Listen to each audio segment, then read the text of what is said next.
ధరల పెంపుపై సంగారెడ్డి ఎమ్మెల్యే చింత ప్రభాకర్ కేంద్రంలోని బీజేపీ ప్రభుత్వం, రాష్ట్రంలోని కాంగ్రెస్ ప్రభుత్వాలపై తీవ్ర విమర్శలు గుప్పించారు. సంగారెడ్డి ఎమ్మెల్యే క్యాంపు కార్యాలయంలో మీడియాతో మాట్లాడిన ఆయన, ఇంధన ధరల పెంపుతో ప్రజలపై భారీ భారం పడుతోందని ఆరోపించారు.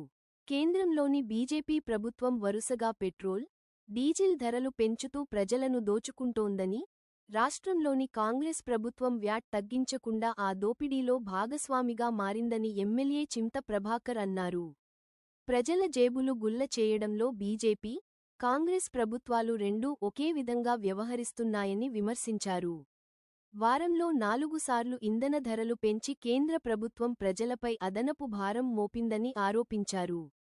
కేంద్రం పెంచిన ప్రతి రూ. 7 మరియు 50 పైసలు ఇంధన ధరలో సుమారు రూ. 2 మరియు 50 పైసలు రాష్ట్ర వ్యాట్ రూపంలోనే వసూలవుతోందని తెలిపారు.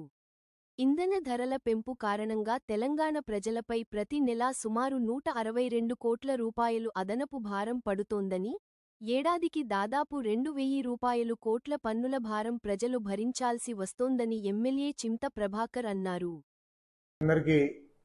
హృదయపూర్వక నమస్కారాలు.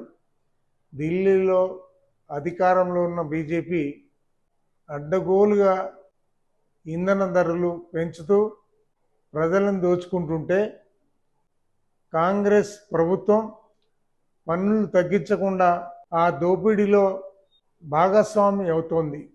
జనం జేబులు గుల్ల చేయడంలో బీజేపీ, కాంగ్రెస్ దొందే. మాటలు కోటలు దాటుతాయి, కానీ పన్నులు తగ్గించడం మాత్రం ఫైల్ దాటదు. వారంలో 4 సార్లు ఇంధన ధరలు పెంచితే కేంద్రంలోని బీజేపీ ప్రభుత్వం ప్రజలపై పెనుభారం మోపితే, మరోవైపు రాష్ట్ర పన్నులు వ్యాట్ తగ్గించకుండా రేవంత్ రెడ్డి ప్రభుత్వం ప్రజల నడ్డి విరుస్తోంది.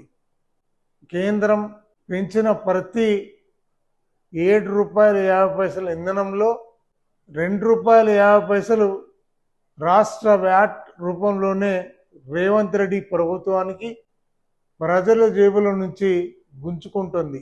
హైదరాబాద్లో లీటర్ పెట్రోల్ ధర రూ. 115 చేరితే అందులో ఏకంగా 35% స్టేట్ వ్యాట్ వసూలు చేస్తున్నారు.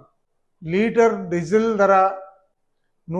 103 దాటితే అందులో 27% రాష్ట్ర ప్రభుత్వానికే పన్నుల రూపాన వస్తుంది.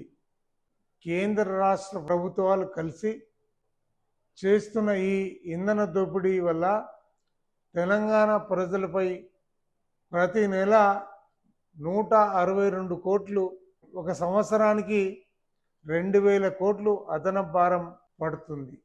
నాడు పిసిసి అధ్యక్షుడు ఉన్నప్పుడు ఇంధన ధరలు ప్రజలను నడ్డి విరుస్తున్నాయి, రాష్ట్ర పన్నులు తగ్గించాలి అని ప్రగల్భాలు పలికిన రేవంత్ రెడ్డి అధికారంలోకి వచ్చాక 2.5 ఏళ్లుగా కనీసం 0.1% కూడా ఎందుకు తగ్గించలేదు?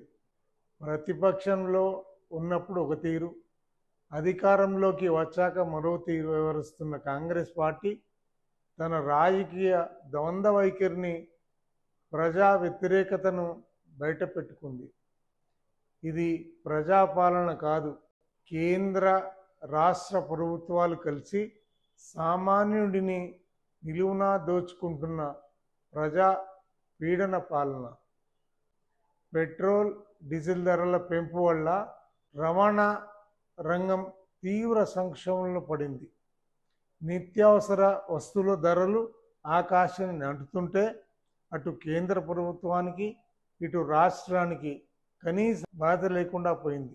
రైతులు పొలం దున్నాలన్నా డీజిల్ భారం, సామాన్యుడు బైక్ తీయాలన్నా పెట్రోల్ భారం, పెరిగిన సాగు ఖర్చులు భరించలేక రైతులు సతమతమవుతూ ఉంటే ఈ ధరల పెంపు మూలిగే నక్కపై తాటిపండులా మారింది. సామాన్యుల పట్ల చిత్తశుద్ధి ఉంటే మాటలు దంచటం ఆపి, దమ్ముంటే పెట్రోల్ డీజిల్పై కనీసం 10% స్టేట్ వ్యాట్ తగ్గించి ప్రజలకు ఉపశమనం కలిగించాలి.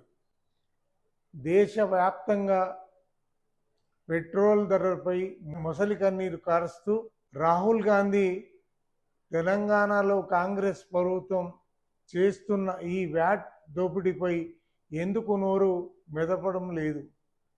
ఇక్కడ వ్యాట్ తగ్గించేలా రేవంత్ రెడ్డిని ఆయన ఎందుకు ఆదేశించడం లేదు?